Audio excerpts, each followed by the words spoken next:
All. दलित note power पर आपका एक बार फिर से स्वागत है और मैं हूं चंद्रभान प्रसाद। दुनिया की सारी कम्युनिटीज को, क्लासेस को अपना इतिहास जानना चाहिए। 1950 के आसपास दलित समाज खेत में काम करते थे, शहरी लोग फैक्ट्रियों में काम करते थे। बहुत कम लोग सरकारी नौकरियों में थे। दलित मिडिल क्लास की बात ही करना उचित नहीं है। पर पिछले 70 सालों में एक दलित मिडिल क्लास पैदा हुआ है, आदिवासियों में भी। और इसी दलित मिडिल क्लास की कमाई से जो सरकारी नौकरी में लोग गए, कम से कम 10 लाख दलित एक्टिविस्ट इन्हीं के चंदे से पलते हैं। तमाम बुद्धिस्ट मंक्स जो हैं, उनका भी खर्चा बर्चा दलित सरकारी कर्मचारियों, ऑफिसर से निकलता है। तमाम आंदोलन जितने खड़े हुए, वह भी, उनका भी फंडर जो है ये दलित मिडिल क्लास रहा है। तो दलित मिडिल क्लास के निर्माण में पोस्टल डिपार्टमेंट का कितना बड़ा सहयोग रहा है, आज हम इसी पर चर्चा करेंगे। पूरी दुनिया में पोस्टल डिपार्टमेंट एक बड़ा डिपार्टमेंट रहा है। 1727 में पहला पोस्ट ऑफिस भारत में बना। हर शहर की जो हर स्टेट कैपिटल की जो सबसे बड़ी बिल्डिंग होती है, असेंबली और गवर्नर हाउस को छोड़कर, तो वो जीपीओ होता है वो हर शहर में। और डिस्ट्रिक्ट हेडक्वार्टर्स पर भी पोस्ट ऑफिस की बिल्डिंग बड़ी होती है। 1948 में 20,000 पोस्ट ऑफिस की ब्रांचेज इंडिया में थी। उसी में टेलीग्राफ डिपार्टमेंट भी जुड़ा हुआ था। 1968 में इनकी संख्या 1 लाख हो गई। 1988 में इनकी संख्या 1,40,000 हो गई।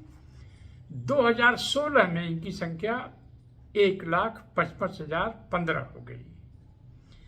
सेंट्रल गवर्नमेंट में जितने एम्प्लॉइज हैं उसका करीब 9%, 8.93% पोस्टल डिपार्टमेंट से आती है। जो ये जो नौकरियां हैं, ये पोस्टल डिपार्टमेंट का बहुत बड़ा सहयोग है।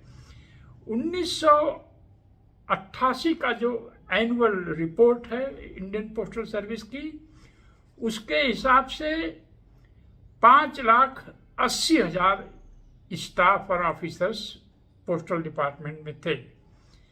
और 1988 की एक रिपोर्ट के अनुसार 22.48 22.48% SC/ST की जगह भरी जा चुकी थी। मात्र 0.2% बाकी था।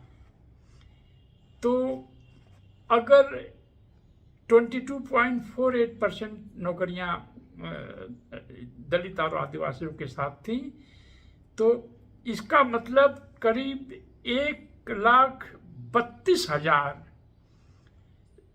SC/ST कर्मचारी थे पोस्ट ऑफिस विभाग में। यानी करीब 6.5 लाख व्यक्ति पोस्ट ऑफिस की नौकरी से उनका जीवन चलता रहा। और 1952 से अगर हम बात कर लें तो कम से कम 3 पीढ़ियां पोस्ट ऑफिस की नौकरी से गुजरी हैं। और इस तरह से तो करीब 50-60 लाख लोग डायरेक्टली लाभान्वित हैं। पहले जमाने में मसलन 1970-80 तक दलित समाज में एक सरकारी नौकरी में जो व्यक्ति आ जाता था तो वो कई लोगों की मदद करता था, परिवार में, पट्टीदार में, पड़ोसियों को, रिश्तेदारों में। तो इस तरह से पोस्टल सर्विस का बहुत भारी योगदान रहा है दलित मिडिल क्लास बनाने में। अब टेलीग्राफ तो समाप्ति हो गया कई साल बाद टेक्नोलॉजी आने से। पोस्टल डिपार्टमेंट जो है प्राइवेट कोरियर सर्विसेज के सामने शायद compete नहीं कर पाया। तो अब आप ही बता सकते हैं पोस्टल डिपार्टमेंट में कितनी भर्तियां होती हैं। पर इसमें एक रहस्य है। रहस्य ये कि पोस्ट ऑफिस में करीब 22.5% SC/ST का कोटा एम्प्लॉयमेंट में पूरा था। इसकी कोई एक खास वजह है क्या?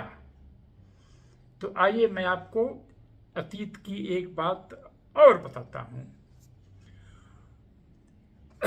पहले लोकसभा इलेक्शन के बाद जो कैबिनेट बनी तो कम्युनिकेशंस यानी पोस्टल और तार विभाग के पहले मंत्री बाबू जगजीवन राम बने।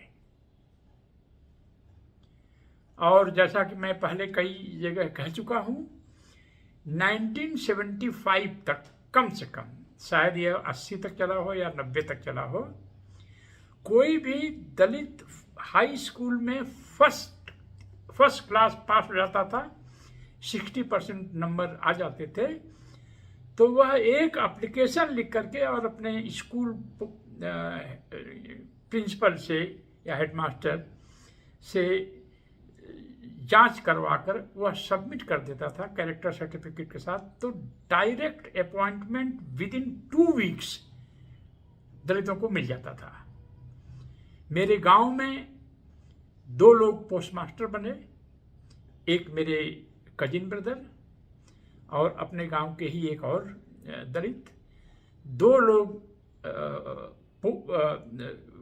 जो पोस्ट लेके जाते हैं, गांव-गांव बांटते हैं, यानी 4 लोगों को नौकरियां मिली एक गांव में। और इन नौकरियों की वजह से इनमें इनकी अगली पीढ़ियां काफ़ी आगे बढ़ी। तो